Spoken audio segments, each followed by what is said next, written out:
Então hoje nós falaremos a respeito da espiritualidade, da devoção do reino. Eu quero convidar você a abrir a sua Bíblia comigo lá em Mateus, no livro de Mateus, capítulo 6.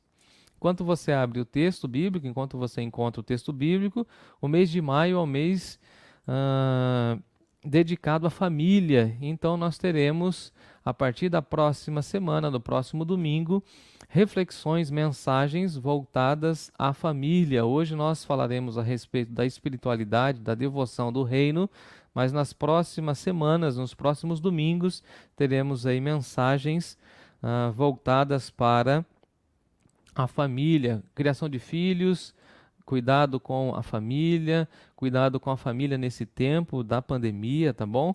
E também teremos uma live a respeito de saúde emocional relacionada com a família, como cuidar dos nossos familiares. Então, fique atentos às nossas informações, nós estaremos divulgando todo o nosso cronograma desse mês, teremos pregadores diversificados também pregando. No mês de abril eu preguei todas as mensagens, agora no mês de maio, o irmão Lucas vai nos ajudar com uma reflexão, o pastor Bruno também estará conosco e o irmão Fábio também estará trazendo uma meditação da palavra de Deus. Então, teremos 4 pregadores diferentes e assim os irmãos poderão absorver e aprender bastante a esse respeito, o tema da palavra de Deus que tange a família, tão importante nesse tempo que nós estamos vivendo. Então eu convido você a abrir Mateus capítulo 6 para a nossa reflexão dessa manhã. Mateus capítulo 6, nós leremos duas sessões do texto e depois eu quero ir indicando a leitura. Nós leremos na primeira parte do capítulo, do verso 1 até o 4 e depois nós leremos de 16 até 18. Então, eu leio 1 e 2 e eu começo a reflexão a partir do versículo 2 do capítulo 6, de 2 a 4 e depois de 16 a 18. Então, eu vou fazer a leitura do primeiro texto e depois nós faremos a leitura do segundo texto, tá bom? Me acompanhe, siga comigo. Eu estou vendo aqui que mais pessoas chegaram aqui no Facebook, no YouTube também. Depois eu farei menção de todos vocês, tá bom? Então nós estamos em Mateus capítulo 6. A partir do verso 1, as palavras do Senhor Jesus dizem assim: Guardai-vos de exercer a vossa justiça diante dos homens, com o fim de serdes vistos por eles. Doutra sorte não tereis galardão junto de vosso Pai Celeste. Quando, pois, deres esmola, não toques trombeta diante de ti, como fazem os hipócritas nas sinagogas e nas ruas, para serem glorificados pelos homens. Em verdade vos digo que eles já receberam a recompensa. Tu, porém, ao dares a esmola, ignore a tua mão esquerda o que faz a tua mão direita, para que a tua esmola fique em secreto, e teu pai que vê em secreto te recompensará. Agora eu pulo para o versículo 16. Nesse intervalo nós temos a expressão de Jesus em relação à oração, que nós estudaremos logo mais à noite, se Deus assim nos permitir. Então, Mateus capítulo 6, mesmo capítulo, do versículo 4, você pula comigo para o versículo 16. 16, 17 e 18. Diz assim a palavra do nosso Deus: Quando jejuardes, não vos mostreis contristados como os hipócritas, porque desfiguram o rosto com o fim de parecer aos homens que jejuam. Em verdade vos digo que eles já receberam a recompensa. Tu, porém, quando jejuares, unge a cabeça e lava o rosto, com o fim de não parecer aos homens que jejuas, e sim ao teu Pai em secreto. E teu Pai em secreto, que vê em secreto, te recompensará. Que Deus abençoe a sua palavra lida em nossos corações e tenha misericórdia da minha vida na exposição desse texto. Convido você a orar comigo, pedindo que Deus fale ao nosso coração nessa exposição.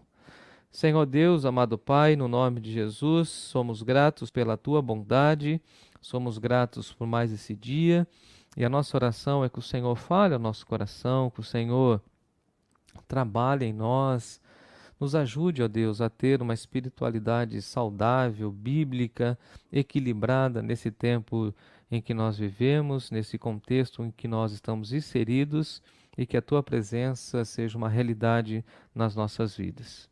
Queremos, ó Deus, ouvir a Tua voz e queremos sentir o Teu agir ao trabalhar em nosso coração nessa hora. Fica conosco, Senhor, nessa hora, é a nossa oração em nome de Jesus. Amém. Amém. A nossa reflexão hoje é a devoção do reino. A devoção do reino.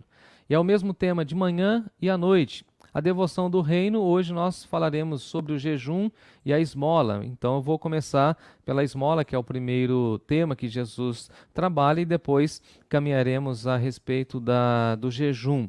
São duas práticas extremamente importantes na nossa caminhada e nós aprendemos essas práticas com o próprio Senhor Jesus. Na realidade, o tripé da espiritualidade judaica era oração, jejum e a esmola. Então, através dessas três disciplinas espirituais, dessas três áreas da espiritualidade, o judeu se colocava diante de Deus e dessa forma ele tinha essa vivência espiritual e ia sendo treinado. E por isso os nossos líderes, os pais da igreja, chamaram essas áreas da espiritualidade como disciplinas, ou seja, onde nós vamos disciplinando o nosso interior a fim de que o nosso interior clame, busque mais pela presença de Deus. E a nossa forma de exercer essa nossa justiça diante dos homens é tendo uma vida de oração, que nós veremos à noite, entrar no quarto em secreto, fechar a porta e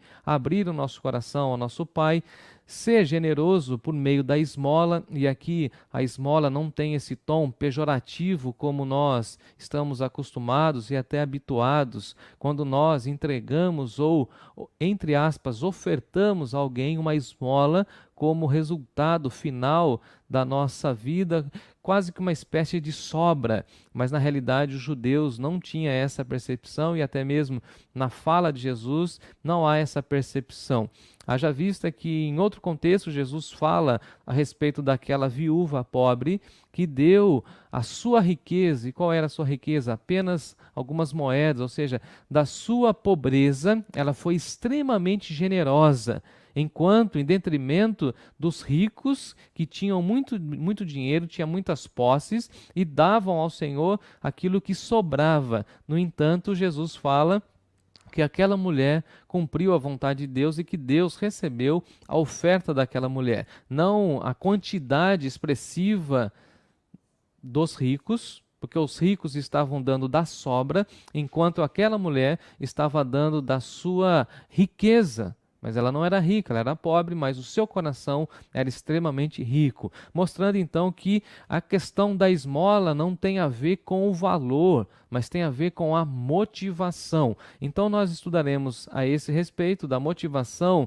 dessa ação generosa da esmola e também a respeito do jejum, que é uma prática muito conhecida, mas também muito negligenciada por nós e até mesmo muitas vezes não entendida. E porque as pessoas não entendem, acabam não praticando essa disciplina espiritual. Nós estamos no capítulo 6 e o capítulo 6 está dentro do grande sermão da montanha, conhecido como Sermão do Monte. E dentro desse Sermão do Monte, Jesus vai falando sobre a ética do reino de Deus, mostrando como nós temos que alinhar a nossa vida em relação ao Senhor e deixar a nossa vida completamente alinhada com os padrões do nosso Deus.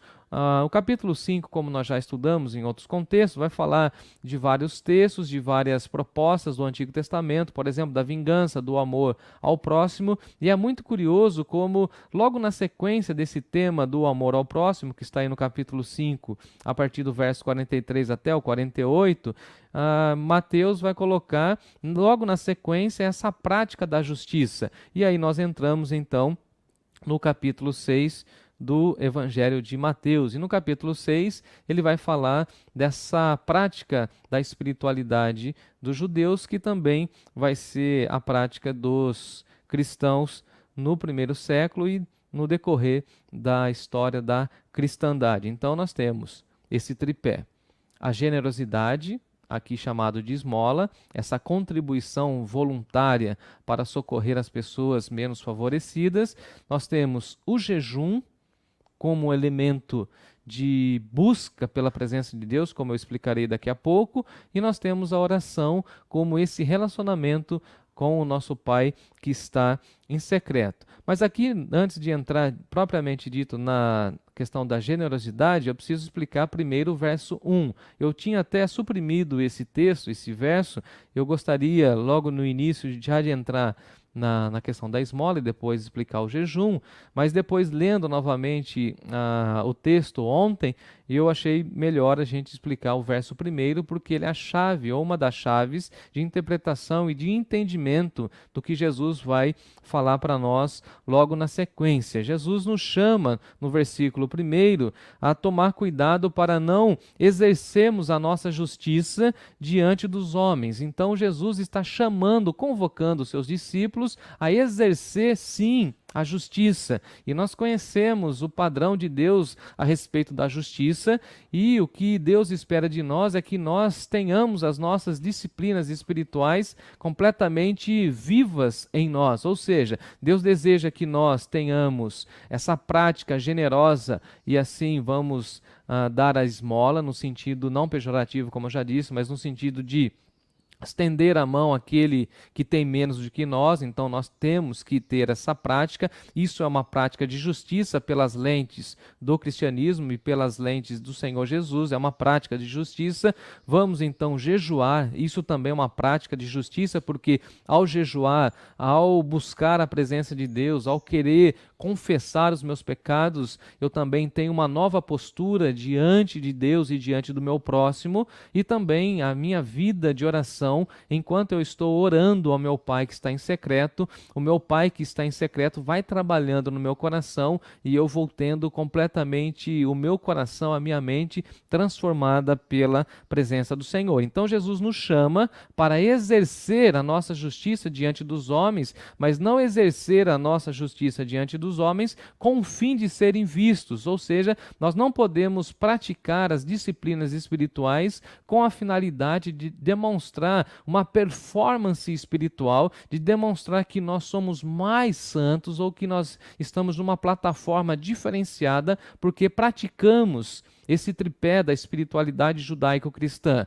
Ou seja, nós não podemos dar visibilidade à nossa vida devocional. Na realidade, Jesus está falando assim: por que vocês são extremamente espirituais? Por que vocês estão buscando mais e mais uma vida de devoção a Deus? É que vocês vão exercer mais a justiça diante dos homens. Então tem algumas pessoas que pensam que esse verso primeiro está em contradição com o capítulo 5, versículo 16, quando Jesus fala: assim brilhe a vossa luz diante dos homens, para que os homens vejam as vossas boas obras e glorifiquem ao Pai que está no céu. Então, na realidade, no capítulo 5, 16, Jesus está falando que nós precisamos fazer muitas boas obras, mas as nossas boas obras devem refletir a presença do Pai em nós, e as pessoas, ao visualizarem as boas obras, farão o quê? Glorificarão o Pai.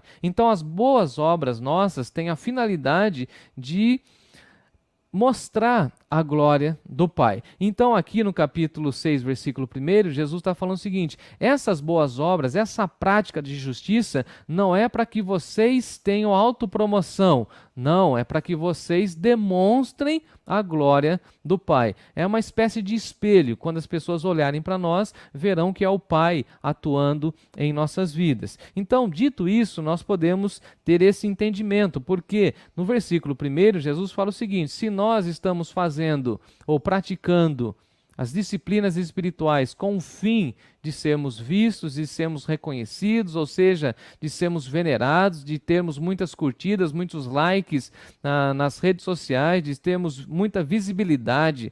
E esse é o nosso foco central. Na realidade, nós já recebemos o nosso galardão, que não é o galardão do reino dos céus, que não é o galardão que vem da parte do Pai. O galardão da parte do Pai nós receberemos se nós tivermos o nosso coração humilde na presença dele e buscando a nossa espiritualidade de acordo com a vontade e a orientação do Senhor. Então, a primeira situação que nós encontramos no texto, tanto na prática da esmola, como depois na oração e na do jejum, é que Jesus critica, principalmente aqui no capítulo 6, os fariseus, porque os fariseus eles eram hipócritas, como nós veremos daqui a pouquinho. E essa expressão hipócrita, no grego, literalmente significa aquele que representa um papel no teatro, ou seja, aquele que usa máscara, não essa máscara que nós temos usado, cobrindo aí a nossa boca e o nosso nariz por conta do coronavírus, não é esse tipo de máscara de proteção, mas uma máscara no sentido de falsidade, representando uma pessoa que tem uma proposta de vida como se fosse um ator. Então nós veremos essa realidade, tanto na prática do jejum, como na prática da oração e também na prática da esmola. Então eu quero entrar com os irmãos dentro desse texto a partir do verso 2. Então, eles queriam a glória humana, eles não queriam glorificar a Deus. E no íntimo, eles ficavam então disfarçando que estavam glorificando a Deus, mas na realidade eles queriam a autopromoção. Eles queriam que as pessoas ficassem olhando para eles e dissessem assim: nossa, que homens santos, vejam como eles são devotos, vejam como esses escribas e fariseus são piedosos. E esse verso vai traduzir para nós que na realidade eles não são tudo isso. Dá uma olhadinha comigo, versículo 2. Quando, pois, deres esmola, não toques trombeta diante de ti, como fazem os hipócritas. Então, os hipócritas é que gostam dessa proposta. E no primeiro século, como eu já disse, essa expressão hipócrita está direcionada àquelas pessoas que usavam máscaras, pessoas dissimuladas, pessoas que não tinham sinceridade naquilo que faziam. Então Jesus está criticando essa ideia de dar esmola. Eu não sei se você sabe, mas numa casa judaica havia uma caixa, uma espécie de um cofre, onde eram depositadas todos os dias expressões de fidelidade de Deus, de gratidão, melhor dizendo, em relação a Deus, e aí as pessoas iam colocando as suas esmolas, ou seja, as suas ofertas. Dado o momento, essas contribuições eram levadas para a sinagoga. Algumas pessoas, claro, por conta da sua condição socioeconômica, levavam algumas moedas e outras pessoas levavam uma quantia enorme de moedas. Mas o fato é que quando as pessoas chegavam com essas expressões de gratidão, que teoricamente deveriam ser de gratidão, com os valores monetários e entregavam nas sinagogas, os hipócritas gostavam de serem completamente visualizados, eles gostavam da trombeta. E daqui a pouquinho eu vou falar um pouco mais a esse respeito. Eu lembrei da expressão do Carson explicando esse texto, e o Carson vai dizer que o hipócrita ele tem 3 vertentes. Eu acho isso interessante, porque acho que vai nos ajudar nesse entendimento agora e logo mais na expressão que nós estudaremos à noite. Em primeiro lugar, a primeira vertente do hipócrita, daquela pessoa falsa, dissimulada, é que ela finge ser boa aos olhos das pessoas, mas na verdade, lá no seu íntimo, ela mesma sabe que ela não é tão boa assim. Então é aquela pessoa que gosta de dar visibilidade, que ela gosta de mostrar-se piedosa, mostrar-se generosa, bondosa, e ela tenta convencer todo mundo, mas ela sabe lá dentro de si mesmo que ela mesma não é essa pessoa. Então a primeira vertente que o Carson fala é que a pessoa hipócrita é essa pessoa que finge ser boa aos olhos das pessoas que estão ao seu redor. Então você está naquele mesmo contexto dessa pessoa e a pessoa pensa assim: nossa, como essa pessoa é boa, como essa pessoa é generosa, como essa pessoa ela é completamente generosa, ela é graciosa, enquanto na realidade ela não é nada disso. A segunda vertente é que a hipocrisia está atrelada com uma visão de si mesmo, ou uma visão criada pela pessoa para ela mesma entender e ou se ver como perfeita. Eu explico. Então a pessoa cria uma figura, ela cria uma imagem de si mesma e ela vende essa imagem de si mesma como se ela fosse uma pessoa perfeita. Então ela fica falando dos seus bons feitos, ela fica usando, entre aspas, o momento de testemunho com alguma pessoa para falar das suas qualidades, das suas benfeitorias, e na realidade ela quer se convencer que ela é perfeita e quer mostrar aos outros que ela é perfeita. Em terceiro lugar, a terceira vertente é que a pessoa que caminha nessa visão hipócrita, ela fica se enganando o tempo inteiro, pensando que ela está fazendo o melhor para Deus e tentando convencer as pessoas que ela está fazendo o melhor para Deus. Enquanto na realidade ela não está fazendo o melhor para Deus, ela está falseando, ela está agindo, está se mostrando completamente equivocada nas suas motivações. Então nós temos essa pessoa, ou essa classe religiosa, aqui Jesus falando dos escribas e dos fariseus, como essas pessoas que usavam essa máscara e assim se demonstravam ou mostravam-se como pessoas extremamente espirituais. E quando entregavam a sua oferta, quando davam as suas esmolas, gostavam das trombetas. E é muito interessante porque alguns historiadores vão dizer para nós que dentro das sinagogas havia algumas pessoas com as trombetas, e aí eu não sei até que ponto as pessoas tinham esse prazer, porque é tão difícil para eu entender, mas alguns historiadores vão dizer que conforme as pessoas recebiam as doações, eles iam falando os valores,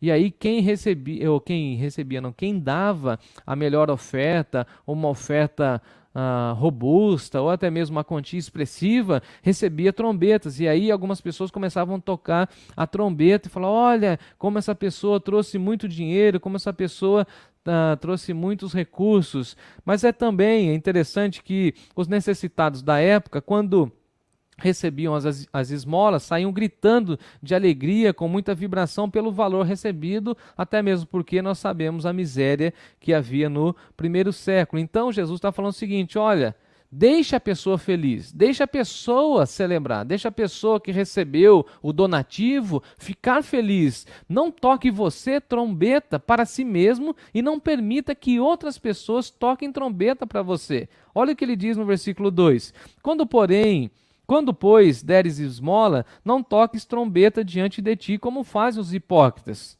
os falsos, os dissimulados, nas sinagogas. Olha, isso acontecia num local direcionado para a palavra de Deus, nas sinagogas e nas ruas. Então eles davam a esmola e ficavam fazendo propaganda. Se fosse nos nossos dias, eu acho que provavelmente os fariseus contemporâneos pegariam, por exemplo, uma cesta básica ou até mesmo uma marmita, entregariam para um morador de rua, uma família extremamente simples, e pegariam e tirariam uma selfie.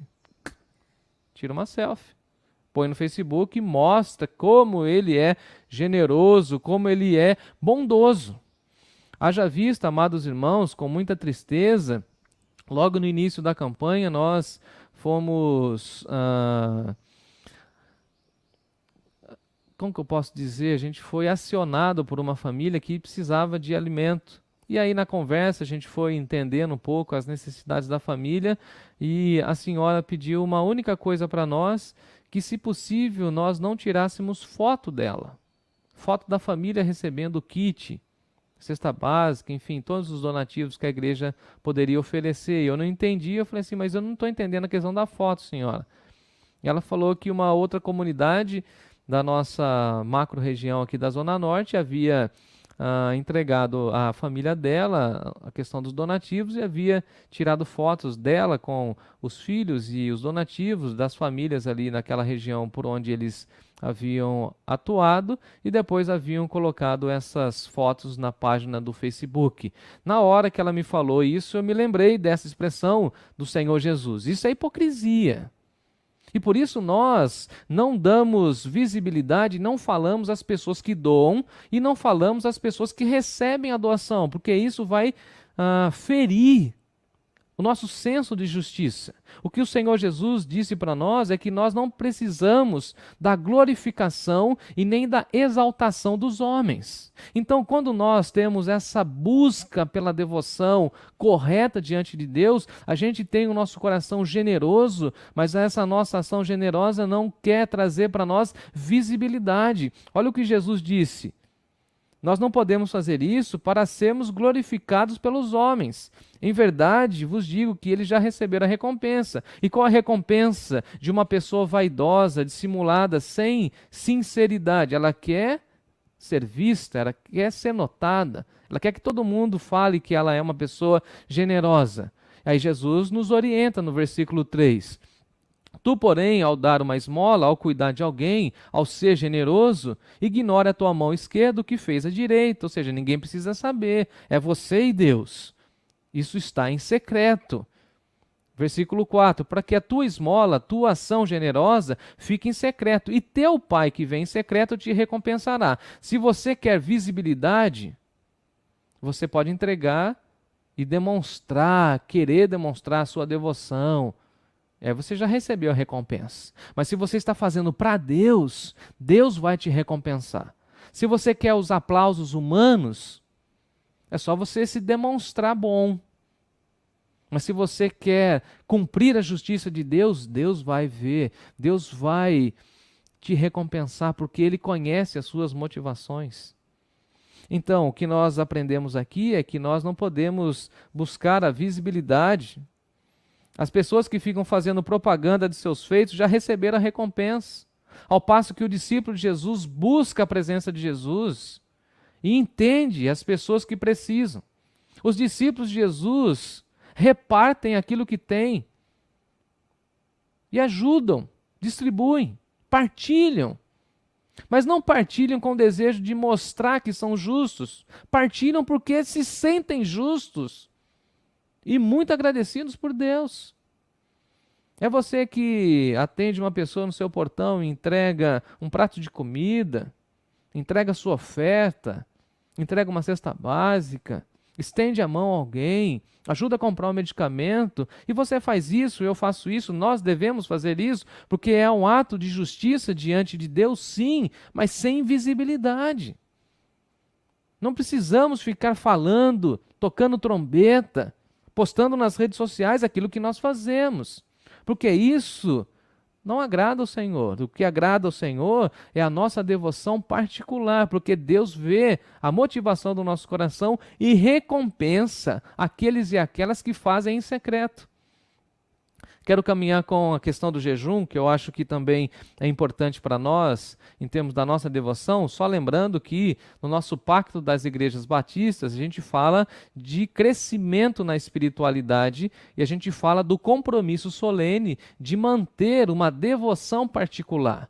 Então, se nós queremos ter essa devoção particular, nós devemos, então, nos atentar a esse texto.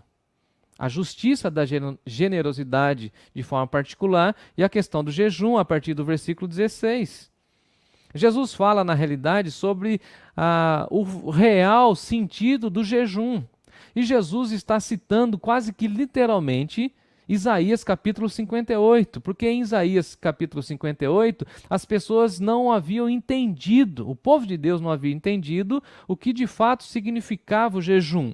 E as pessoas então estavam trocando com Deus, estavam barganhando com Deus. Então, qual que era a crítica e qual que era a proposta, a pergunta do povo em relação a Deus? Olha, Deus, nós fizemos o jejum e o Senhor não está cumprindo a sua parte. Então as pessoas chegam a questionar a Deus se ele seria fiel e se ele agiria na direção do povo. Porque o povo estava pensando que o jejum era uma espécie de troca, de barganha. Assim como muitas pessoas também pensam nos dias de hoje.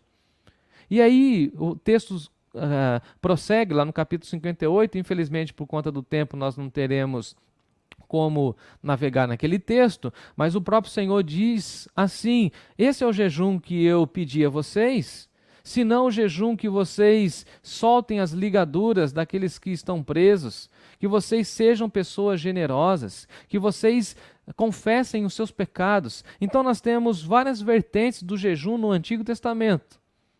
Uma delas é o seguinte: o jejum significava uma confissão de pecados, um reconhecimento da nossa situação miserável diante de Deus. Então, quando uma pessoa pecava, quando o conjunto, a coletividade estava em pecado, o povo jejuava, confessando os pecados, reconhecendo as mazelas espirituais, reconhecendo que precisavam mais e mais de Deus, uma espécie de contrição.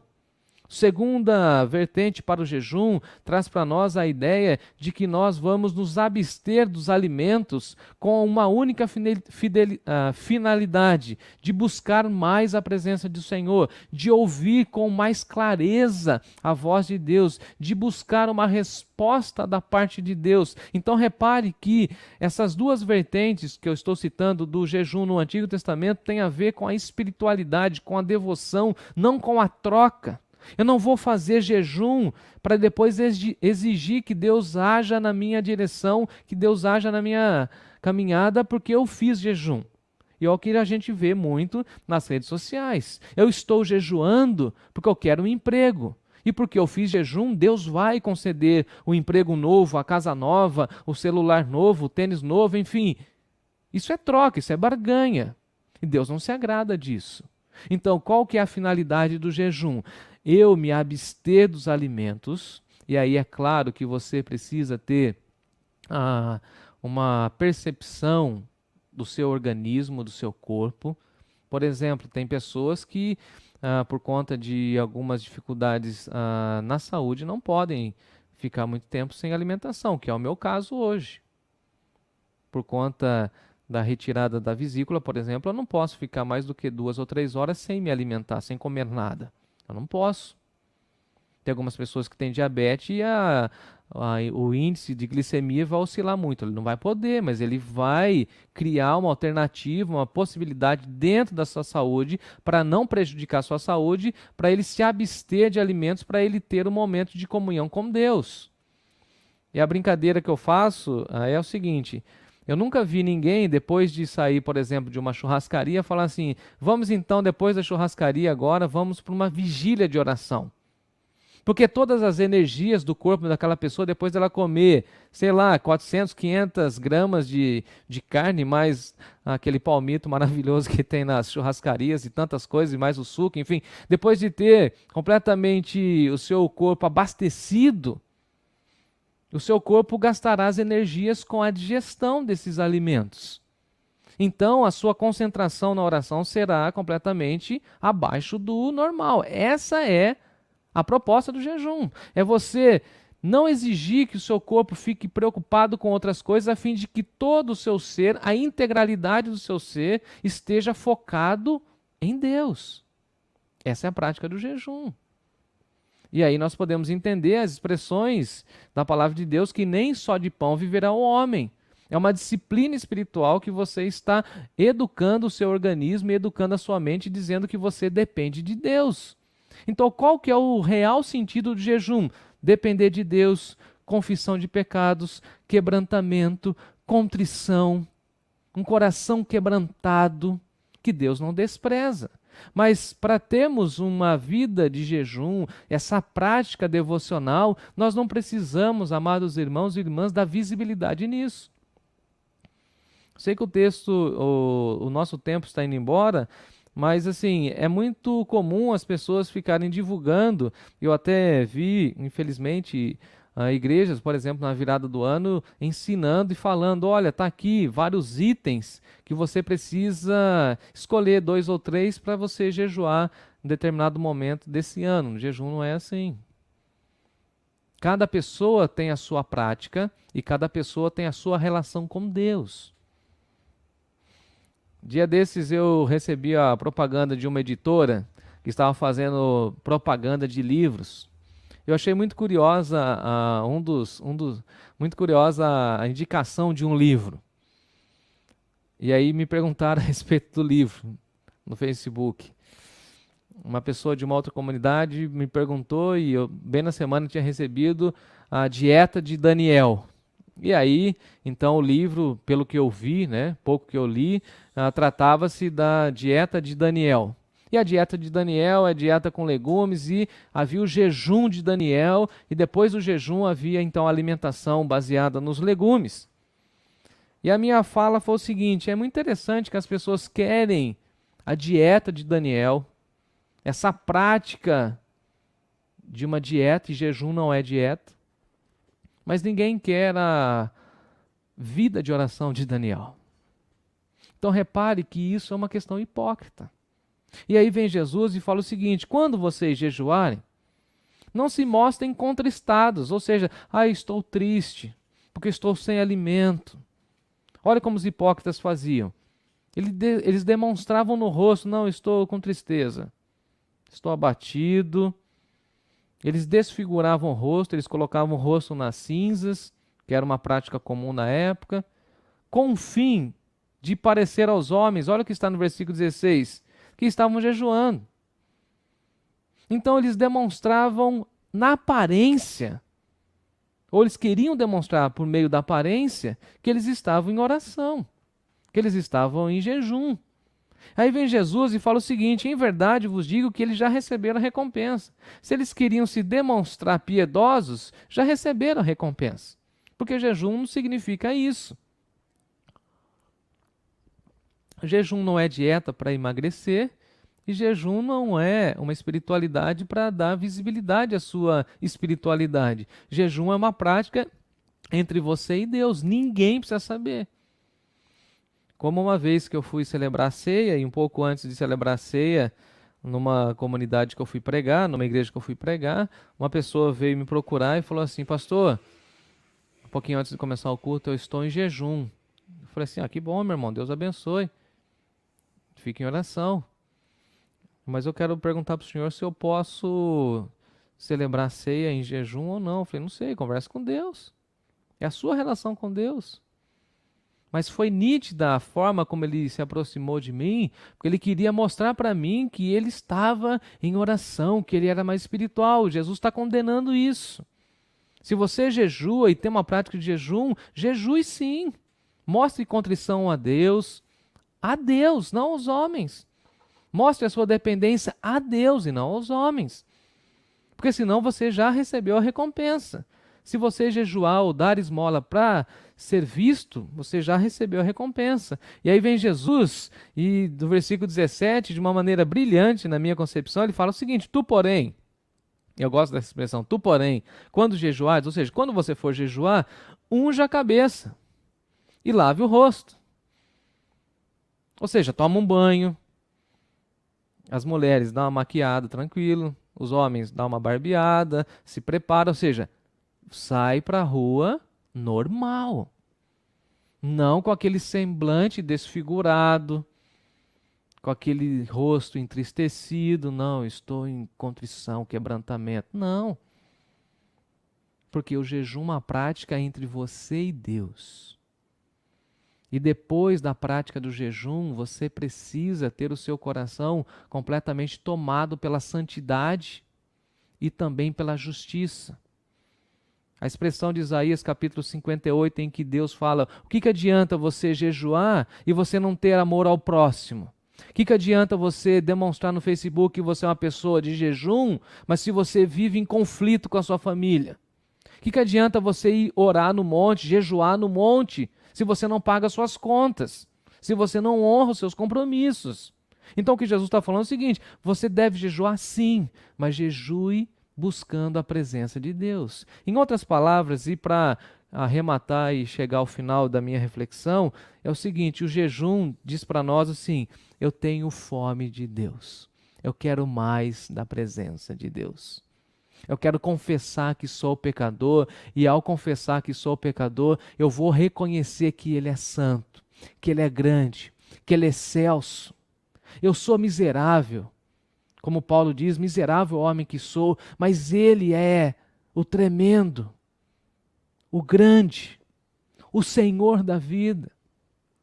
Eu vou agir com misericórdia ao dar a esmola, porque eu reconheço que eu tenho muito mais do que eu preciso. Porque o Senhor tem sido bom para com a minha vida, tem sido generoso, e eu não preciso ficar mostrando às pessoas que eu sou uma pessoa generosa, que eu sou uma pessoa espiritual e que jejuo. Não. Eu vou agir com generosidade, porque o Senhor tem sido generoso para comigo. Eu vou buscar mais da presença de Deus, eu vou jejuar mais, porque eu quero mais de Deus. Eu quero me aprofundar nesse relacionamento. Eu quero ouvir a voz de Deus. Eu quero que a minha alma seja abastecida pela presença dEle, com a voz dEle, com o comando dEle, com as orientações dEle. Eu quero mais de Deus. O jejum fala para nós, irmãos e irmãs, que nós devemos ter fome de Deus, fome da presença dEle. Concluo dizendo assim: vamos abandonar as máscaras da hipocrisia, da generosidade falseada, da devoção falseada. E vamos lembrar que somente uma pessoa deve conhecer profundamente as nossas motivações. E essa pessoa se chama nosso Deus, o nosso Criador. A promessa de Jesus é o seguinte: aquele que dá esmola em secreto recebe a recompensa, o galardão de Deus em secreto. Porque o nosso Pai que está em secreto te recompensará. O nosso Pai que está em secreto está vendo a sua motivação do jejum. E esse Pai que está em secreto te recompensará porque Ele é fiel, Ele é generoso, Ele é gracioso, Ele é bondoso.